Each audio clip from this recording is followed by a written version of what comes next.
Con este vídeo empezamos el segundo tema del curso de programación. En primer lugar, haremos una introducción a Java, veremos un poco de historia sobre el lenguaje Java, cómo ha evolucionado y cómo funciona internamente. Más tarde, prepararemos el entorno para poder programar en Java. Instalaremos tanto el JDK como el editor Visual Studio Code o VS Code, como prefiráis llamarlo. Realizaremos un primer algoritmo en Java, haremos el típico hola mundo que se suele hacer cuando aprendes un nuevo lenguaje de programación y luego ya empezaremos con la sintaxis propia de Java. En primer lugar veremos las variables, cadenas de texto, operadores y expresiones, pasaremos ya a las estructuras de control como condicionales y bucles, veremos cómo introducir datos a nuestros programas en Java y finalmente la conversión de tipos entre variables. Y bien, en este primer vídeo veremos el primer punto, introducción a Java. Vamos a ello.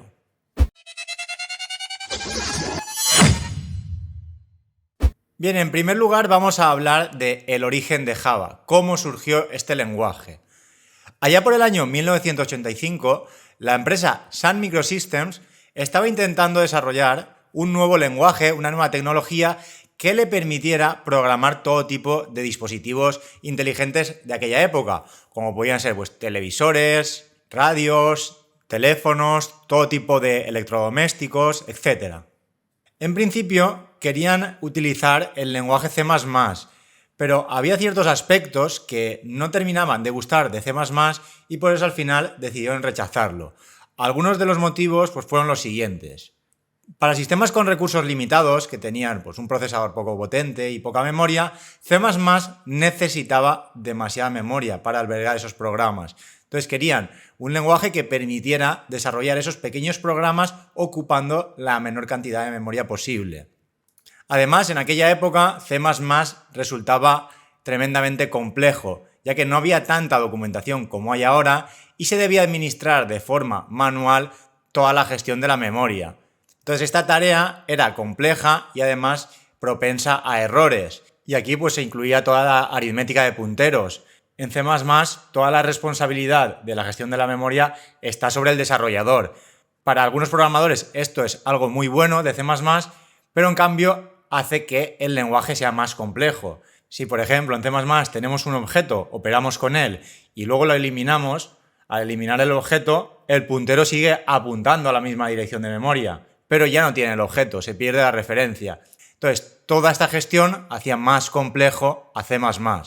Es por ello que Java desarrolla un nuevo sistema para liberar al desarrollador de esta tarea.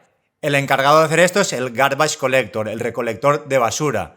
Esto nos permite olvidarnos de toda la gestión de la memoria, ya que se libera y se asigna de forma automática. Si en algún momento en Java perdemos la referencia de alguna variable, algún objeto, automáticamente este recolector de basura se encarga de ir liberando de forma automática toda esa memoria que hemos ido reservando. Entonces, con este proceso se facilitaba el aprendizaje del lenguaje, aunque también en cierta medida limitaba las capacidades que tenía. Bien, y además algo importante es que querían una plataforma que se pudiera adaptar fácilmente a todo tipo de dispositivos. Y a partir de ahí surge lo que es la esencia de Java, crear programas que se escriben una vez pero que se puedan ejecutar en todo tipo de dispositivos. Bien, y ya como nota curiosa acerca de la historia de Java, realmente nació bajo el nombre de Oak de la mano de James Gosling, que fue uno de los creadores de Java en 1989. Oak realmente traducido sería como roble y se puso el nombre en referencia a un árbol que había fuera de las oficinas de Sun Microsystems. Aunque luego, más tarde, por una serie de problemas legales, ya que ese nombre estaba registrado, cambiaron el nombre. En principio se hizo una lluvia de ideas para cambiar este nombre y salieron muchos otros nombres, como WebDancer, WebRunner Language, WebSpinner, Piper, etc. Pero al final se decidió llamarle Java, ya que querían un nombre que sonara vivo y dinámico y que fuera fácil de deletrear y recordar. Y el significado real de la palabra Java, el origen de esta palabra, viene de una variedad de café que se empezó a cultivar en Indonesia, en la isla de Java en concreto, ya que es una isla que tiene unas condiciones climáticas y geográficas ideales para el cultivo de café. De hecho, la isla de Java es uno de los principales productores de café del mundo. Y además, esta variedad de café se consumía tanto que hoy en día incluso este término se utiliza de forma general. Es decir, en algunos lugares se dice Java en vez de café. Y de hecho, el logotipo de Java es una taza de café. Y en definitiva, pues el objetivo de Java era crear un lenguaje que fuera similar a C++, pero que le facilitara las cosas al desarrollador. Además, querían que tuviera orientación a objetos y una máquina virtual propia, que luego hablaremos de ella. Uno de sus objetivos principales era que fuera un lenguaje que se pudiera usar sobre cualquier tipo de arquitectura y sobre cualquier tipo de dispositivo. Es por ello que se creó bajo el principio, como hemos dicho antes, Write once, run anywhere. Escríbelo una vez y ejecútalo en cualquier parte, en cualquier dispositivo. Bien, y al final, tras unos años de desarrollo, en 1995 se presenta Java. Y poco después, en el 1996, se lanza su primera versión, el JDK 1.0. Y nada, pues actualmente Java es uno de los lenguajes más utilizados del mundo y está instalado en miles de millones de dispositivos, lo cual es una auténtica barbaridad. Bien, y nada, a partir de ese momento pues han ido surgiendo nuevas versiones de Java con continuas mejoras, actualizaciones, corrección de errores, hasta que la última versión disponible es la Java Standard Edition 19, que ha sido lanzada hace poco, en septiembre de 2022. Y bien, pasemos a ver ahora algunas de las principales características que tiene Java. Tal y como hemos dicho antes, es un lenguaje orientado a objetos. De hecho, está fuertemente orientado a objetos, ya que en Java todos son objetos. Además, también, como hemos comentado hace un momento, una de sus principales características es que el código lo vamos a escribir una vez y lo vamos a compilar una vez. Y ese archivo compilado ya lo podremos ejecutar en cualquier tipo de plataforma. Y todo esto pues se hace gracias a la JVM, la Java Virtual Machine, máquina virtual de Java, que realmente es una aplicación, una extensión del sistema que nos permite ejecutar el código resultante cuando compilamos un programa en Java. Es decir, nosotros tenemos el código fuente y lo compilamos a un código intermedio. Ese código intermedio es el que ejecutará la máquina virtual de Java, que hará de intermediario entre ese código intermedio y el hardware del ordenador. Entonces, con ello, pues claro, necesitamos tener una máquina virtual de Java en la plataforma donde queramos ejecutar esos programas diseñados en Java. Bien, y pasemos ya con el funcionamiento de Java. Vamos a ver el proceso paso a paso. Lo primero que hacemos cuando creamos un programa en Java es crear un archivo que tiene la extensión .java.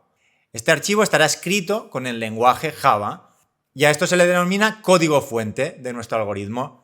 Entonces, ese código fuente, ese archivo escrito en Java, luego lo compilamos y obtenemos un archivo con extensión .class. Ese archivo .class es el código intermedio que interpretará la máquina virtual de Java. Pues a ese archivo .class se le llama bytecode de Java, bytecode Java.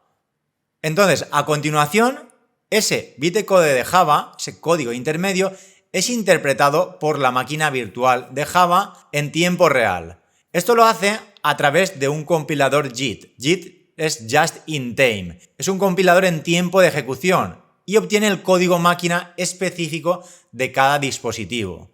Y en último lugar, ese código máquina, que es el único que entenderá esa máquina, ese dispositivo, es ejecutado por el hardware. Aquí además, un apunte también un poco curioso es que el compilador JIT se utiliza para mejorar el rendimiento de ese intérprete, ya que cuando ejecutamos un programa en Java, como tiene que pasar por la máquina virtual de Java, lo hace un poquito más lento. Entonces, un programa nativo que esté compilado ya para un hardware en concreto es más rápido, pero Java utiliza este compilador JIT para igualar el rendimiento. Entonces, este compilador, resumido de forma simple, lo que hace es compilar métodos que se ejecutan con mucha frecuencia. Un método en programación es un bloque de código específico. Entonces, hay bloques específicos, hay funciones que se ejecutan de forma frecuente en cualquier tipo de programa. Es por ello que este compilador JIT lo que hace es contar cuántas veces se va llamando cada método, cada función. Y en base a un contador, a un umbral, cuando un método llega a ese umbral, porque se ha utilizado mucho, entonces lo compila. Entonces, los métodos que más se utilizan están ya compilados y el intérprete no debe hacer nada. Simplemente se ejecutan ya porque están compilados. Entonces, ese proceso de no tener que interpretarlo todo e ir compilando algunos métodos hace de la ejecución de programas Java un proceso más rápido. Y de hecho, se iguala prácticamente a lo que sería una aplicación nativa. De hecho, incluso cuando iniciamos la máquina virtual de Java, ya hay muchísimos métodos, miles de métodos que se compilan directamente, para luego no tener que hacer ese proceso. De todos modos, esto realmente es un proceso mucho más complejo y si os interesa el tema, os dejaré un enlace que explica muy bien cómo funciona este compilador JIT. Bien, y pasemos a ver un esquema que describe este proceso. En primer lugar tendríamos el archivo .java, el código fuente, con el código de programación, la lógica del programa. Más tarde lo compilamos y generamos ese archivo .class, el bytecode de Java, que es muy similar a un código binario, pero que es entendible por cualquier máquina virtual de Java. Entonces, a partir de ahí ya podemos ese bytecode desplegarlo y ejecutarlo en una máquina virtual de Java. Esa máquina virtual de Java interactuará con el hardware del dispositivo y ejecutará el programa. Y aquí algo importante que se debe tener en cuenta es que ese archivo class, el bytecode de Java, es idéntico, es exactamente el mismo, independientemente de la plataforma donde lo vayamos a ejecutar. Es decir, yo puedo copiarme ese archivo .class y llevármelo a otro sistema operativo o a otra plataforma y si hay una máquina virtual de Java instalada, se podrá ejecutar, se podrá interpretar ese bytecode. Y al final ese bytecode se convierte en código máquina, código binario específico de ese hardware, ya que cada hardware tiene un código máquina distinto. Cada dispositivo y cada arquitectura tiene una serie de instrucciones que en base a ellas, pues el hardware, el procesador, funciona de una forma u otra. Hay procesadores, por ejemplo, los de tipo ARM, que son más eficientes, pero tienen un menor juego de instrucciones. Pero realmente, aunque son menos potentes, son mucho más eficientes y son ideales para dispositivos móviles, como por ejemplo teléfonos o tablets. Y luego, por ejemplo, pues podemos tener procesadores de Intel o de AMD que tienen un funcionamiento interno distinto y ese código máquina, por lo tanto, también será distinto. Entonces aquí tenemos un último esquema para que se entienda bien este proceso.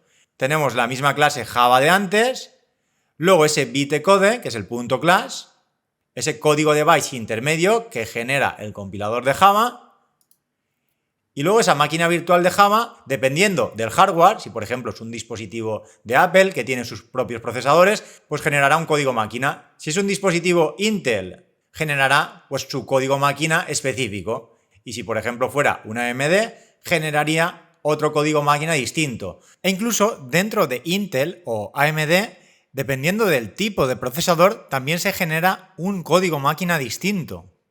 Al final, como podéis ver, estos códigos son distintos, pero vienen del mismo programa. Entonces, uno de los puntos fuertes de Java es este, que a través de un único código compilado a un bytecode intermedio, podemos desplegarlo y ejecutarlo en cualquier tipo de hardware. Bien, a continuación el mismo proceso, pero con otro esquema distinto. En primer lugar tendríamos el código fuente, que pueden ser una o más clases .java. A través del compilador de Java generamos los .class, es el bytecode. Ese .class es interpretado por la máquina virtual de Java, que interactúa con el sistema operativo y a su vez con el hardware. Y aquí un último esquema, pues primero diseñamos un algoritmo, tal y como vimos en la primera unidad. Luego, a partir de ese algoritmo, obtenemos el archivo .java, escrito en el lenguaje de programación Java en concreto. Luego compilamos, obtenemos el bytecode, el archivo .class.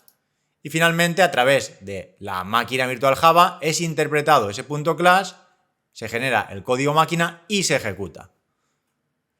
Y bien, de momento lo vamos a dejar aquí y ya en el siguiente vídeo prepararemos el entorno para poder empezar a programar en Java. Bien, pero eso ya, como digo, en el siguiente vídeo.